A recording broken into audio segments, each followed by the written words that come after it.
Good evening, and welcome to Energy 2021, a presentation about the arts and brain health. This is sponsored by the Heinz C. Prechter Bipolar Research Program.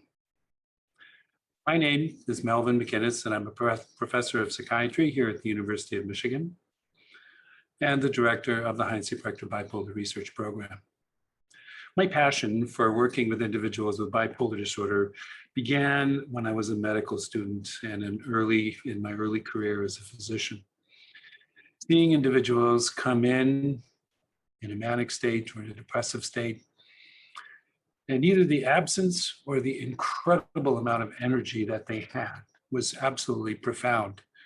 And as a young doctor, it was something that I marveled over as to how the brain could generate this amount of energy, and likewise, how could the individual be void of this energy in the depressed state? It was something that I still marvel over to this very day. I began my career in the genetics of bipolar disorder, and we were convinced early in my career that we would find the gene for bipolar disorder. We were absolutely convinced. We spent a good amount of time searching for genes for bipolar disorder. We discovered that there is not one gene, but probably very many genes, and they work together in ways that we really, truly yet do not understand. Bipolar disorder is a complex illness, and when I came to the University of Michigan in 2004, I came with the idea that I wanted to study the course of bipolar disorder and learn how the illness behaves over the course of time, and learn what causes people to be ill, what causes them to be well, and just what is going on overall in the individual's mind and their body, and just how they're doing over the course of time. So after I came to Michigan, I had the good fortune of meeting so many wonderful people here, and amongst them was Wally Prechter and the Prechter family, where we shared a common dream of understanding what causes bipolar disorder. And we decided that it would be the most efficient way to do this by getting individuals, engaging people that live with the illness, and following them over the course of time, learning more about the illness, learning what causes them to be ill and what causes them to be well. So in the Bipolar Prechter Program that we have here, we've engaged a good number of individuals. We've been working with so many people over the years, and we are just making fantastic discoveries and work. We're learning about variabilities and energy levels, is how they what causes them to be more problematic in terms of speech patterns. We're learning about patterns in their stem cells and the nerve cells that we're working with in the biological laboratories, and so many different things. And we're about to embark on a number of different elements in the research that I would love to talk more about. But to the evening is focused on energy. Energy is an integral part of bipolar, and there's so much energy in the arts and so much energy that people are broadcasting and talking about and revealing in the work that they do. So when I talked to Stephanie, I think it was about 2 years ago, Stephanie, we chatted about this first, about having a program on the arts and the energy in bipolar disorder. We resonated with this, and so the energy that you're going to be seeing tonight is a product of Stephanie's work and all the things that she's been putting together for this program. Stephanie earned her Bachelor of Science in Business Administration from Georgetown University, and after working as a political appointee in the U.S. Department of Agriculture for the Foreign Agriculture Service, Stephanie moved back to Michigan and began working as a research associate with the Prechter Bipolar Research Program here at the University of Michigan. And since then, she's been involved with suicide prevention outreach, both on a local and state level, working with populations ranging from high school students to retired NFL athletes. In addition to working with her family's foundation, she's completed a photography degree at Washtenaw Community College and is now working as an artist connecting brain health with the power of the arts. So thank you, Stephanie, for all your work in putting this together. It's so exciting to have this together here, and very much look forward to the evening. Thank you. Thank you, Dr. McGinnis. And thank you to everyone working behind the scenes to make energy happen. It certainly takes a village to put all of this together. I'd like to take some time to share about energy and how all of this evolved. The driving force of motivation for me has been my own experience with the bipolar diagnosis and also having lost my dad to suicide. I was 18 when I had my first taste of severe depression, and at 21 when I first lost myself in mania. The 20 years that followed have been filled with starts and stops and ups and downs. And as the artists will share in their interviews, we've had a ton of trial and error and what's felt like time lost. The common theme showing up for all of us is the power of the arts and how that's played a critical role in awareness, compassion, and resilience, and how it's transformed our pain and struggle into creative expression and inspiration. We're not claiming that if you pick up a brush or a camera or an instrument, you're healed. That's not what energy is about. The goal of the exhibit is to highlight every part of the journey. The logo shows a rogue wave seen as separate from the whole, then making its way into a rhythm and finding its path. The wave embraces both the crest and the trough. It also references energy as waves carry energy, which asks the question, how are you channeling energy? This brings me to the term brain health arts. I heard this term a few years ago as a replacement for mental health, and it clicked. It feels more tangible, and it encourages me to dive into the brain. How does it develop? How do I process my emotion and information? How does meditation help? How can I stimulate neural pathways for the better? And there's so many questions that come from that question. What does your brain look like? How does it function? How does it relate to your health and to your illness? I'm not saying it's for everyone, but for the shift in language has helped me with my own wellness. And it's given me a focus for my energy, for my spirit, for my life force. Exploring the brain, my brain, will take lifetimes. And now the way in which I choose to channel my spirit is through the arts. My primary medium is photography. I'm in love with the idea of reframing reality. I use pixels to manipulate the highlights and the shadows and to create worlds of meditative landscapes. So I found that my focus on water in recent years, namely the Great Lakes and the Detroit River, has been a saving grace. With all of that said, let's get back to this year's collection. It's actually our second year for Energy. Our first year was a collaboration with the Metropolitan Museum of Design Detroit, or MOD, and Collective Detroit. We initially planned on a physical exhibit, but with COVID, plans changed. So we went virtual. And so our 2020 gallery was on the MOD website, it still is. And this year's collection is at energybrainhealtharts.com. All of our artists are indeed participants in the Prechter Bipolar Research Longitudinal Study. We put a call for entry out to everyone in the study, and I had a group of artists interested.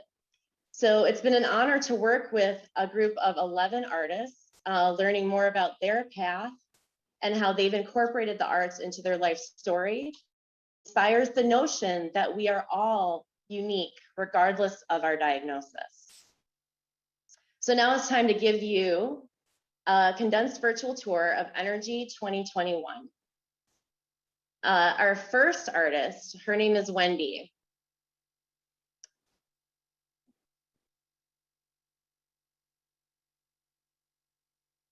And you will hear from Wendy later in the evening. She'll be on our panel, so I won't give too much away. But I will say that her practices focuses on performance art and theater and photography. And this image is titled Fatigue. And then moving on to Trevor. I took a screenshot of this. This is a video, and it is featured on our website. It was in Times Square during COVID, empty New York streets. Trevor is a young man with a ton of talent in both film and in writing. Our third artist is Sandy. So Sandy is a country maker with heart and soul. She was in last year's exhibit as well. This image is called Good Timber Swirl. Sandy made reference to a poem from Douglas Malloch, and I want to cite a few lines. She says, "Good timber does not grow with ease. The stronger the wind, the stronger the trees." Our next artist is Jennifer. Jennifer shares about crocheting and music and how both mediums offer her structure and freedom. She has a beautiful voice and has been singing with the University Musical Society at U of M for years. And you can see her in action on the website. And Mickey and Minnie are here featured. Then we have Bill Glover. Bill is a boomerang artist. And so he calls himself a boomsmith. His work has been recognized globally. There's a ton of playful detail in Bill's craft. And this painting is actually called Charlie Brown in the year 2525. You can kind of see the resemblance. And then the next artist is Elizabeth Maddox. And Elizabeth shares a series called Umbrella of Mental Health with us. This one is titled Sunrise. She says it's after a stormy night. Her work is filled with hope and insight beyond her years. The next artist we have is Valina.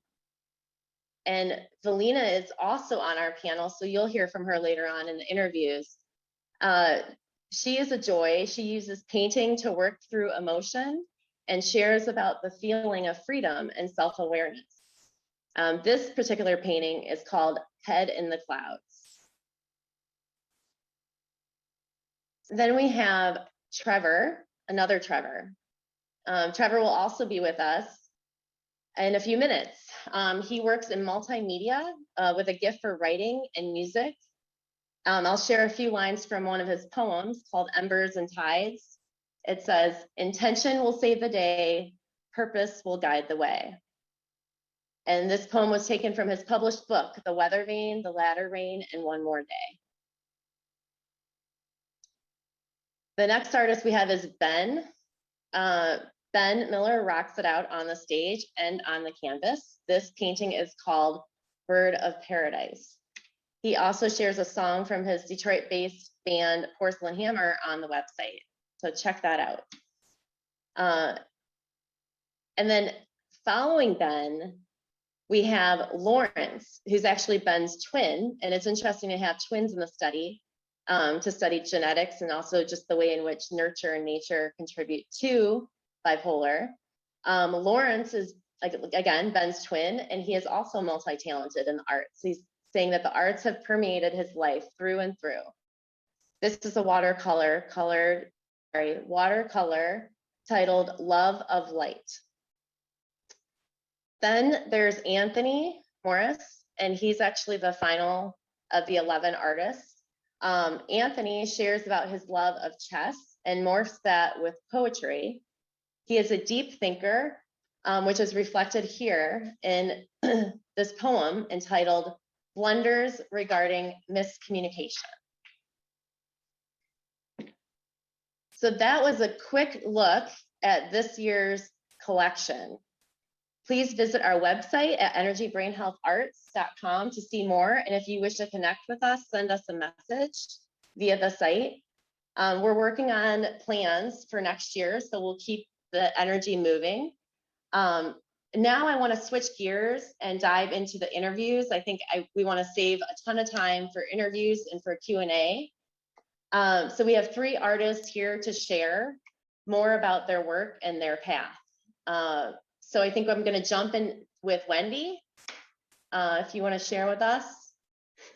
Hi there. It's good to see you.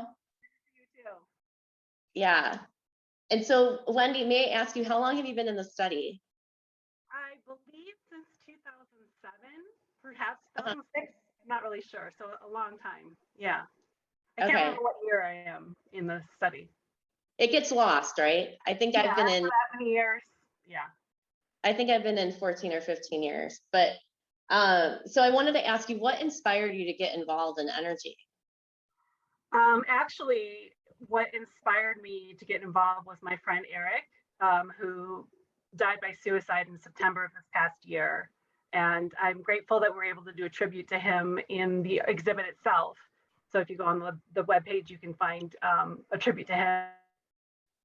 He was diagnosed a while ago, wanted to contribute something to the exhibit last year, but life and the pandemic and everything got in the way, and we kind of lost, as I like to put, like another warrior in the fight.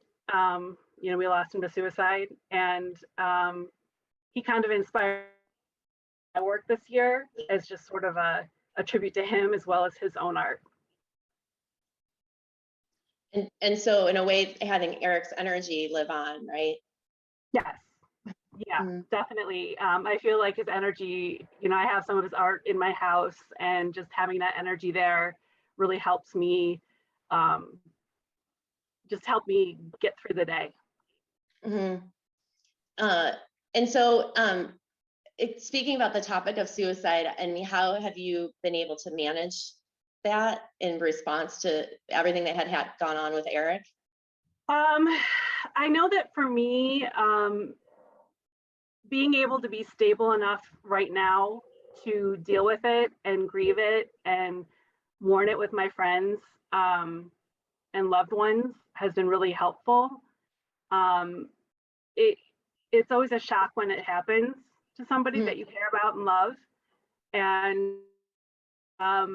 it was a big surprise, and to just kind of mourn it and grieve it and go through it and know that I'll be okay, and my brain health will be okay, is just really, really the key thing. And just kind of going through those motions and just getting through it and trying to live on in his memory. Right. And I know that when we met before, you had shared about him, and it's extremely emotional to think that someone was intentionally wanted to submit work into Energy 2021, and now their work is with us in this year. I'm sorry, 2020, and now their work is with us this year. Right. Right. What has this whole experience meant for you? It's been a great experience. Just getting to meet some of the other artists has been incredible. Trying to choose what to choose in the exhibit has been a little difficult, but good. Right. And just meeting the people, that just seeing all the different people and the complexity of the diagnosis and different experiences of people has been really just a great time, and wonderful to connect with others who have the same diagnosis that I do. Right. And then just on a personal note too, you have shared with me, your journey and when you were diagnosed. And so what I'm curious about is, has the arts always played a role for you as far as an outlet? Yes, definitely. I would say that when I am more manic, I'm more creative, but more scattered. So my creativity is more stability focused. But I would say creativity has been an outlet for me when I'm manic, to kind of focus, as well as help me feel better. And then just when I'm stable, to be able to just express myself. And like you said in the introduction, I am an actress, so performing on stage is my passion. And so being able to do that and helps me stay engaged and able to really shine light on something that I'm passionate about and can do, memorize lines, do the whole thing, and just get that going. And it's a lot of fun. And and I've been doing that since 5th grade. So. Wow. So in a way, you've learned how to channel your energy, not to say energy again, but that's been your saving grace. Absolutely. Absolutely. Yeah. It's helped me stay on track. It's helped me stay engaged with other people and focused, and just, it's something I feel I'm good at, and I'm proud to be able to do it. Awesome. Okay, we'll continue doing it, and we're going to hear more from you in the Q&A. But now we're gonna switch into Trevor's interview. So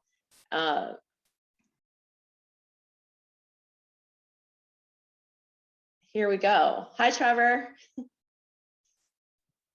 How's it going? Hi there. Good. Hey. How are you doing? Doing good. This is the marvel of this webinar. Yeah, now I can with you. Yes. And so, Trevor, we have a few minutes to talk. I wanted to ask you, how has this experience been for you?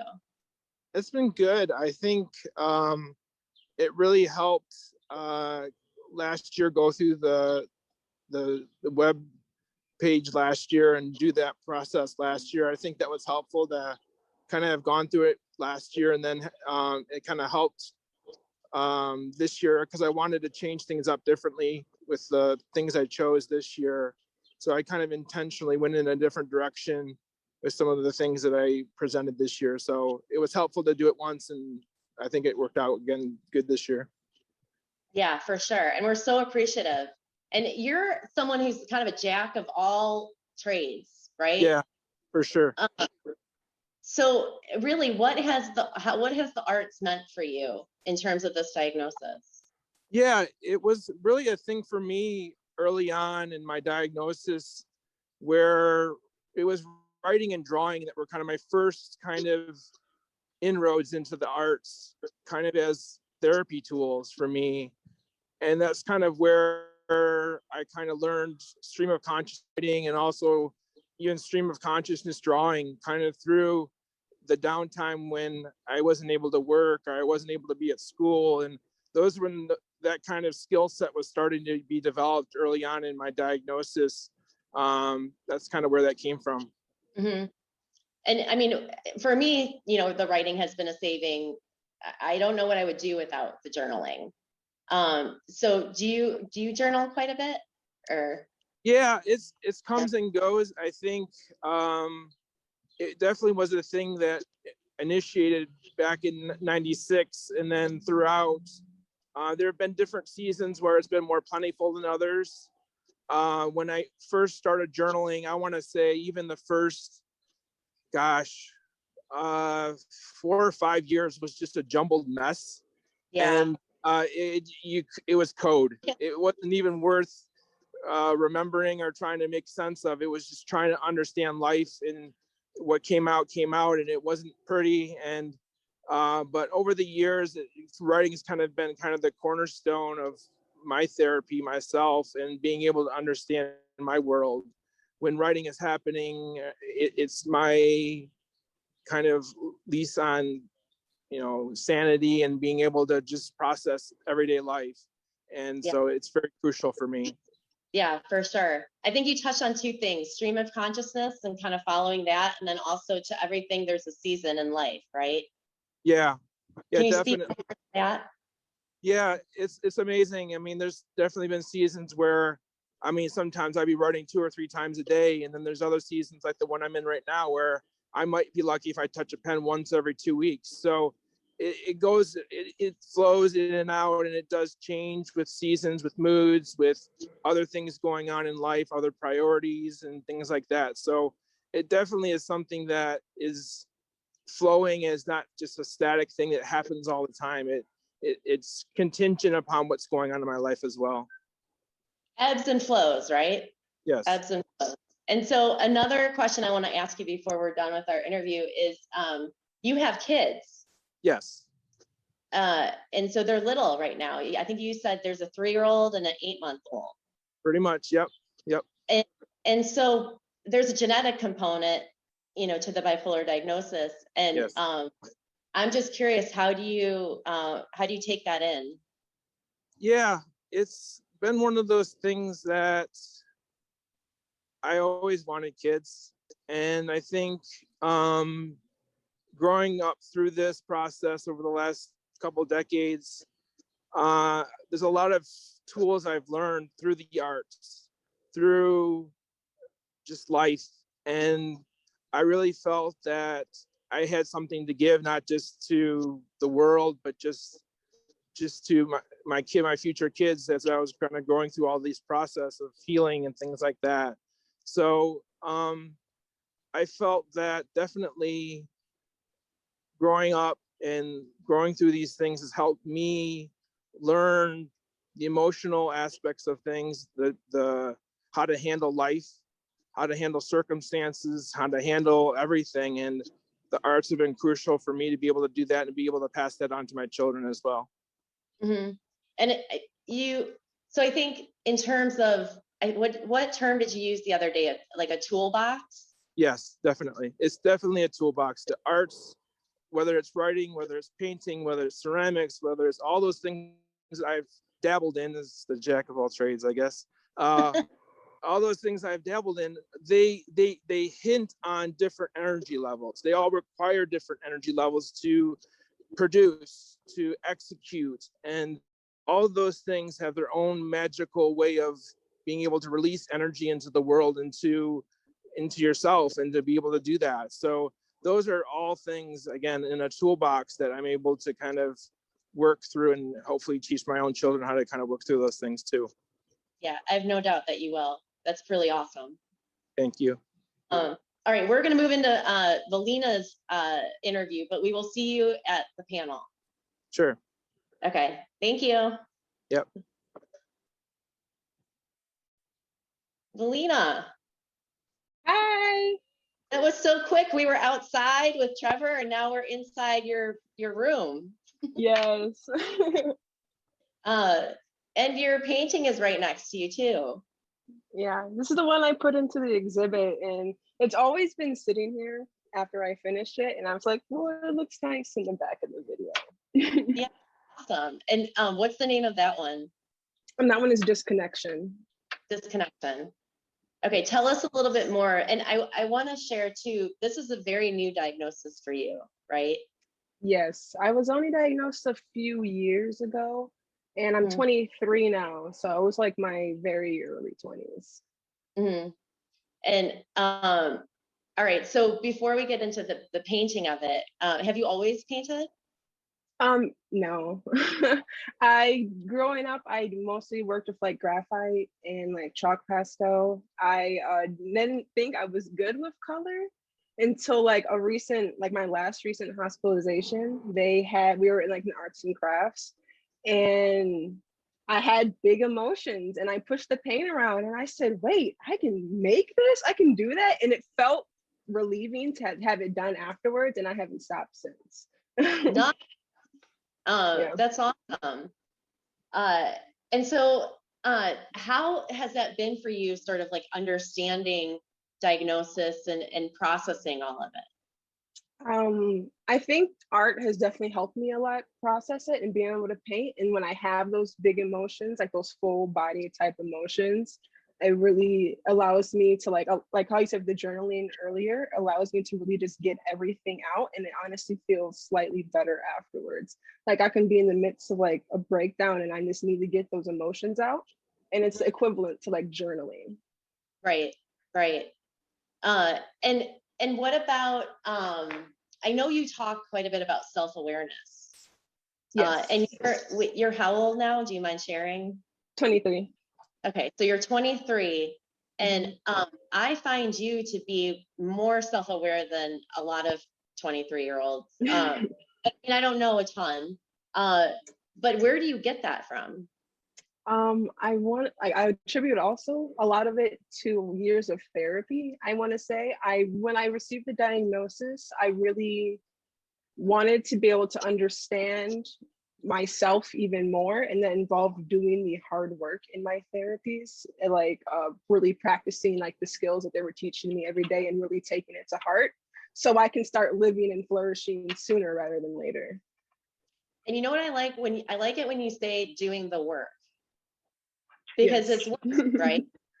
Yeah, it's work.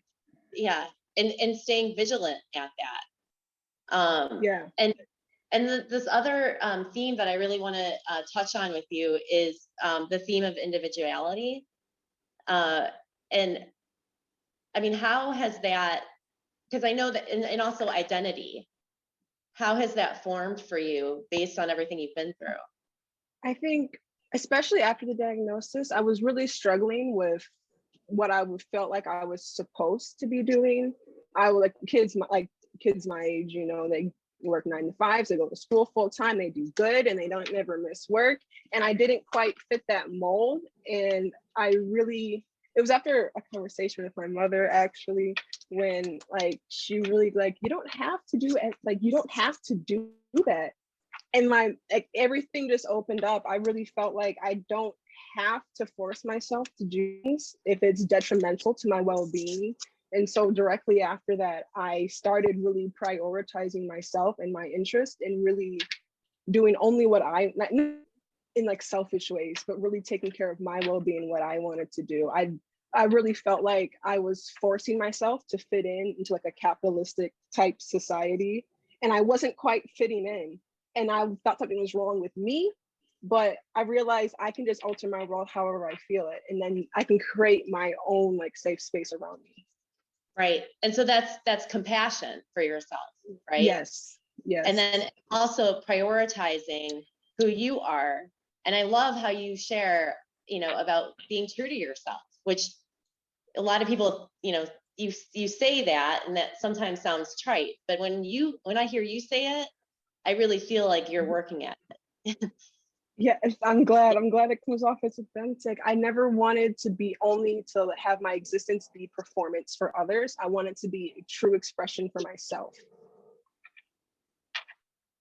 So that's a good note to end on. Thank you. We're going to see you at the panel, and I really appreciate all that you've given to this exhibit. Thank you. It's been really fun. It's my first time doing anything like this, but I'm really enjoying it. Well, I hope you do a ton more. Yes, thank you. Awesome. I'm going to turn it over now to Melvin, who is moderating our panel. Thank you. Yeah. Thank you, Stephanie. And just I want to thank the panel members and everyone who has contributed their art to this to 2021.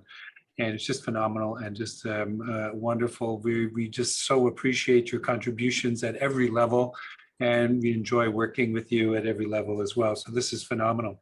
So I'm going to be moderating some questions, and I want to thank the people that have contributed some questions. And so these questions have come in, and we're going to get through as many as we can right now. But and I'm going to be just directing some questions to the panel members. And so Wendy, I'm just going to start with you, if you don't mind. And there's a question that came in about what has been the hardest part of your journey towards stabilization and flourishing. Oh, I would say one of the hardest parts of my journey is trying to get on the right medication. It's been a lot of trial and error, and some more trial and some more error.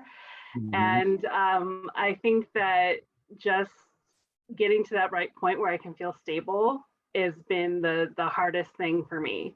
I've been stable for a long time now, which is fantastic. But it took a lot of effort to get to a lot of hard where I work. am today. Yeah, a lot of hard work. Absolutely. Yeah, no, congratulations on that. And I think that is exactly what we need to hear, is that, you know, there is work involved. It's not just sort of, you know, saying, shall I try this or that? There's a lot of work involved. I appreciate that. Trevor, how has your art and creativity allowed you to cope with having bipolar disorder? You're muted, Trevor?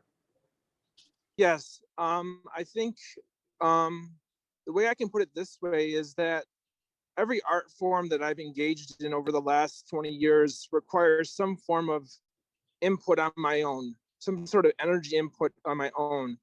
And each medium, whether it's drawing or painting or journaling, requires some sort of initial prompting of myself to get it going.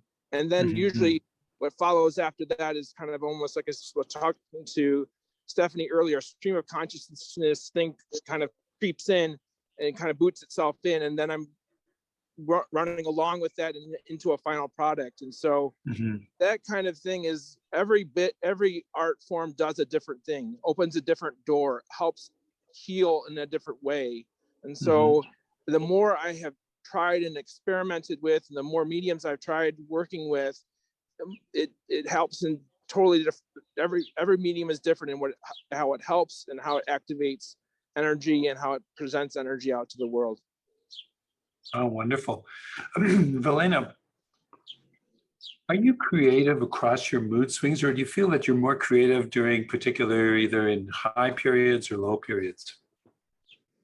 I feel like it's definitely creative in both. Wendy mentioned something that she's really creative when she's manic, but it's more scattered, and I really resonated with that. And that's usually when I start journaling more. When I find myself painting a lot when I'm also like on the lower end of the mood of like my mood, but definitely across both, but in different ways. Thank you. Stephanie, how did the name Energy come about into the title? I mean, to be honest with you, I feel like this whole process has been very, I want to say God-given, because I think it just kind of it seemed natural for the title to be Energy. I mean, I think I've talked with you even about the idea of it, and how really at the crux of it, that's really what this is about, I think. When it comes to the manic energy or depressive energy, I mean, all of it, everything is energy. So I don't have like a great answer for that. It really. I think that's energy. Bipolar disorder in many ways is a condition. It's characterized by the swings in energy, and so I think that's really a great concept for that. So there's a question that came in that is really relevant for college students and the parents in that. And so, what advice do you have for college students? This is a question sent towards me. For a college student recently diagnosed with bipolar and the parent of a student having had recurrent incidents and hospitalizations. Well, I just want to resonate with what Wendy said about the hard work and things around that working with your treatment team, working with your doctors, working with the therapists, working with the schools. The schools have the Division of Student Affairs that work with you to find a strategy going forward with it. The most important thing is not to give up. And the most important thing is to keep moving forward, working with your treatment team, working with your therapist, and working with the school. And everybody truly wants the individual to be successful. And so that to have that in mind, we're all on the same team working towards success. And actually, Dr. McGinnis, can I field that over to Velena? Because you're someone who was in college, right? Oh, right. Yeah. I went away for school for a year. Sorry. I went away to school for a year, and then I came back and took a long break. I actually recently just started going back into school. This is my first semester back. And Yay. so Congratulations. Thank you. It took a lot of work of like deep self-introspection and understanding myself and my limitations, and then working with my therapist a lot and practicing those skills so I can feel more stable enough to be able to do well in school. Right. Tremendous. That's phenomenal. Thank you. Wendy, how would someone with bipolar disorder who is really not of the artistic type incorporate some art into their lives? That's a good question. I think that you can incorporate creativity in small steps. It doesn't have to be something that's grandiose. And they can be something like, with my photos, I just like to take pictures and put them on Instagram or something, just to kind of have record of them, and little things that I see here and there. It doesn't have to be anything fancy. Or, they have simple art ideas like, they've like even, which I've done myself, is paint by number, Mhm. so you don't have to be very creative, but you can paint and actually get it, very, very in. So I think you don't have to be creative in a traditional way, but just giving yourself time to do it and to just take it in small steps. Right. So Trevor, when somebody says they're not artistic, do you believe them? No. No, exactly. I mean, and what about you, Valila? When somebody says, "Oh, I'm not very artistic," give me a break. There's the, Not at we've all all. got we've all got a little bit of art in it in there. So, Trevor, I'm interested, to know. So, what inspires you overall going forward, day to day? What do you find your greatest inspiration to be? It's kind of funny because what's been kind of consistent with me, and I was going to be a double major student. I was going to be a art major and a natural resources major when I graduated from U of M back in 2004. And so those kind of things went hand in hand for me as I kind of journeyed back into getting back into school from initially back in 96 when I first was diagnosed.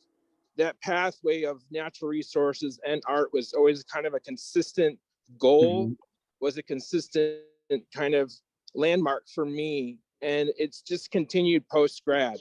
I've worked in nature centers and things like that. I've worked creating my own art therapy classes and things like that. So art and nature, and I mean, I've may have taken thousands of photographs outdoors and things like that. And so I always am inspired by nature, and that's where a lot of my ideas come from. That's where a lot of the energy behind a lot of my projects is found. A lot of my poetry is very nature based and very creation based. So I'm always constantly getting new ideas and new things flowing from my experience outside. There's a lot of energy in nature. We have the cicadas going on now, and just the noise that comes from it. You can hear the energy in the cicadas. So, Valina, are your paintings in regard to a particular time in your life, or do they vary when things are going well or not so well? Well, the two paintings I have in the exhibit are definitely like showing like times when I was particularly like I had particularly big emotions. I painted those, both of them, when I was actually in the middle of like a breakdown nearly. I was like, I was in my, I was pretty depressed, but I had a lot of feelings inside of me. I had like all this energy inside of me, and I was able to channel it into the canvas. It was definitely a time when I definitely felt overwhelmed and also was trying to emerge for myself. And I think I felt like I was able to get that out on the canvas and with the acrylic paint. I've heard people say that something like that. I just had to get it out, and it's the process of getting it out is just cathartic and at many levels. And that's Yes. Do you find that just getting it out? Yes, definitely. Like I'll be like really upset, and I'm like setting up my paints, and then like just feeling upset, and I'll still just paint however I feel, and it comes out however it comes out, and then afterwards I'm like, I'll put it on the wall. That's good. Then... that's wonderful. Stephanie, the term brain health, could you tell us a little bit more about where that comes from? Yeah, thank you for asking. So I kind of referred to it a little bit in my intro. I would say that maybe it was 5 years ago, I was at an event, and Jeremy Richmond was speaking, and he's a neuropharmacologist. He's since passed away and died by suicide, which is extremely tragic. And Jeremy was the first one who shared about the concept of brain health. And up to that point, I had only heard about mental health, and I, was really, really involved with advocacy efforts. And when Jeremy shared about the brain, it was kind of a light switch. And that's what I call it now, because I think calling it brain health just empowers me, and it feels light and fresh and intriguing and stimulating and adventurous. And I am now, loving anything having to do with the brain. I mean, the medications impact the brain. I don't understand why we don't learn more about the brain from the get-go, is kind of my approach. Mantra, yeah. Yeah. Well, you referred to suicide, and there was a couple of questions that came in, to the panel and to us about suicide, and there's one thing that I wanted to this is something I wanted to talk briefly about, because the question came about how suicidal thoughts and suicidal ideations. And one of the important things to appreciate about depression, and even with mixed states, is that very frequently suicidal thoughts or suicidal ideations are present in these states. And it's something that we appreciate occurs in the people experiencing these thoughts. And how do you express them? How do you share them with others? And I think that many clinicians are very uncomfortable about learning about an individual having suicidal ideation, or thinking, oh my gosh, the person is, is imminently about to die. But the point is that any depression that is of any consequence and severity frequently has suicidal ideations that are a part of it. And oh, I just wish that I weren't here. And it can be varying from anything from, if a Mack truck hit me, it would, the world would miss me, kind of a thing. And then for various different gradations, up to the fact that it is my intent and purpose to end my life, to that degree. And so there's a gradation of severity in that. So in talking with individuals that have these thoughts, the important thing to learn as much as one can is, to what degree is there a plan in hand, or an intent, or a true wish, exactly truly to want to end one's life, but to be comfortable with the fact that having thoughts of wanting to fade away or not wanting to be here are part of depression and part of the depressive episode and depressive symptoms. The difficult thing, the most difficult thing that clinicians do, that families do, and everyone does, is to really know the exact intent of the individual. And that is something that, if you know somebody very well and intimately that is expressing those kinds of ideas, is to just ask them, to what degree are they about to do something like that or that. So it's a very challenging and difficult thing to do, and these are very intimate thoughts. So Wendy, I want to have another question for you, and that is, how do moods and medications affect your ability to be creative?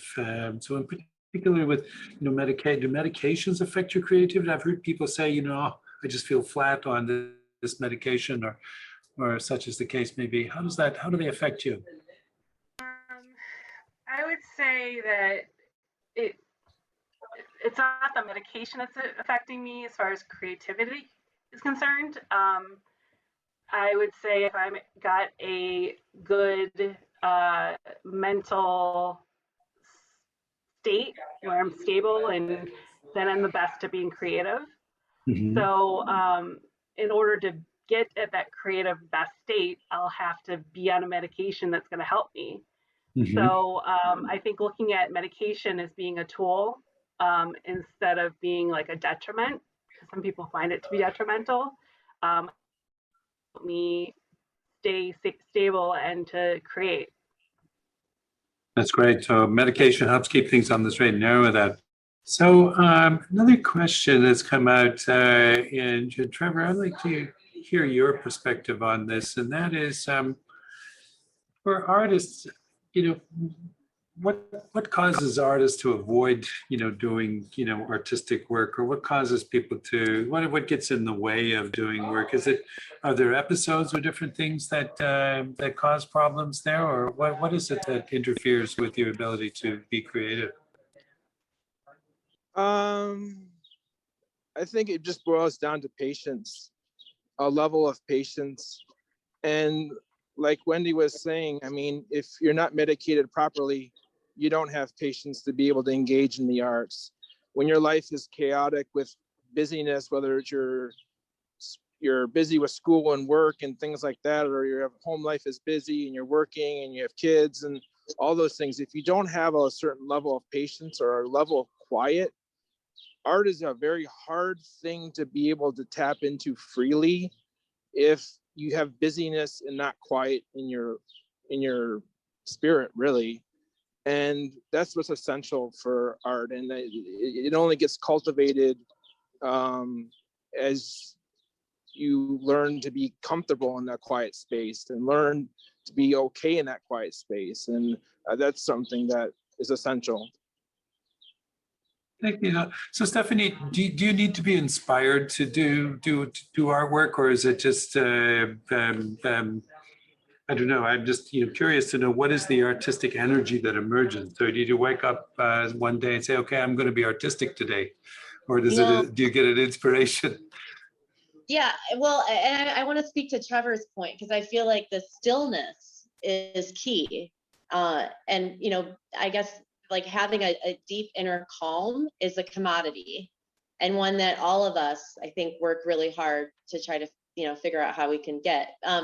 But as far as I wake up one day and be an artist, I've always felt that I'm creative, but I never looked at it as if it was something that could be my way of life, because it was always taught to me that was something that was cute or like a luxury. But art, I think for all of us, we would say that it's medicine, in addition to everything else that we do in this work. So that's kind of where I'm coming from. And I think Trevor's right that everyone's an artist in some way. And to expose kids to this early on is a critical thing to do. So. One of the questions that came in was, are there similar programs like this one that are focusing on art of individuals with bipolar disorder? And I just wanted to tell you, Stephanie, that I did some background work on it, looking for programs like this, and there are no programs like this. There are articles that are written in various different websites for NAMI or different, and the Bipolar Brain Foundation, or the Bipolar International Bipolar Foundation. And they say things like, it's great to do art if you're bipolar. And it's just like what Valina said, I just really discovered this when I was, that, and I found it, and I found myself in art. And there are many articles that are like that, but there is no program that really specifically features, kind of expressivity of, people that live with bipolar disorder in their art. So I just want to commend you, Stephanie, for starting this, and also just thank the panel members and everyone who's contributed. This is amazing. We're going to keep it up, absolutely, yeah. And that. And so, I know we're wrapping go ahead. I know we're wrapping up, but if anyone has some last words, Lena, Trevor, Wendy. Yeah, I'm just really happy to be a part of this and actually be able to share my art with other people, and those people watching, they can see bipolar people, awesome art, very talented people. I think that's very awesome, and I want to thank you all for putting this together. Thank you. So I've learned so much from these programs, and I've learned so much about art. And I've learned so much about the individuals and the expressivity of individuals with it. It's just absolutely amazing for me to see this. And so, what about groups, existing groups for people with bipolar disorder to come together and collaborate and support each other, in art? Stephanie, how do you see this going forward in creating either a venue or something for people to work together on and in sharing ideas with art. I'm just reminded of, Paris in the early part of the century. Artists would gather together in the coffee shops, and talk about art and that. Would you envision having a venue like this where people can just gather online and share things, or what's the way forward here? Well, this is definitely a calling for me, and I think my vision is with Brain Health Arts, and I have no idea where energy is going to go. I have faith that I'll just trust the process and it'll organically work out the way it works out. And so I know that we're kind of closing things up here, and I don't want to make any promises for what energy will do, but I can say this, that I will not give up. And I think I'm extremely inspired by everyone in this exhibit, and I want to encourage everyone watching to shift your thinking around the arts and look at writing, reading, painting, creating, singing as a form of healing. And I want to empower people to start their own groups and to, collaborate with each other and to share about the brain and share about humanity and development and all these fun things, because we have a lot of hope to give, right? And thank you, Dr. McGinnis, for being with us for so long. Well, it's my honor and pleasure to be with everyone here, and I just love this. I love this program. I love this work, and I'm inspired daily by everyone in our program.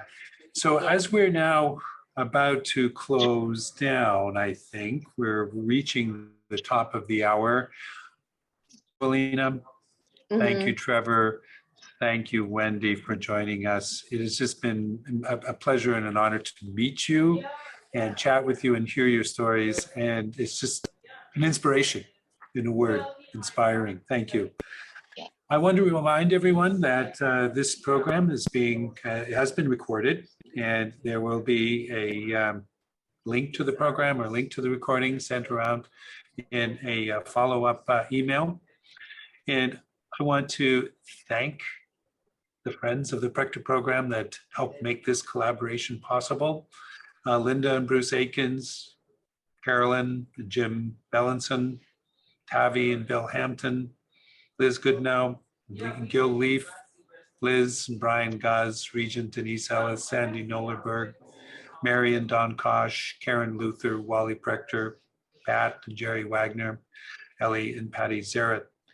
So these programs would not be possible without the dedicated support of the people that support our work and keep our vision and hopes alive. On behalf of the program, and I want to thank everyone for joining us, and I want to specifically and specially thank Stephanie Prechter for her work in organizing this and helping put this together. Stephanie, you've done an amazing job. Thank you so very much. Thank you. And please check out the website, Energy Brain Health Arts. Thank you. Thanks, everyone. Good evening.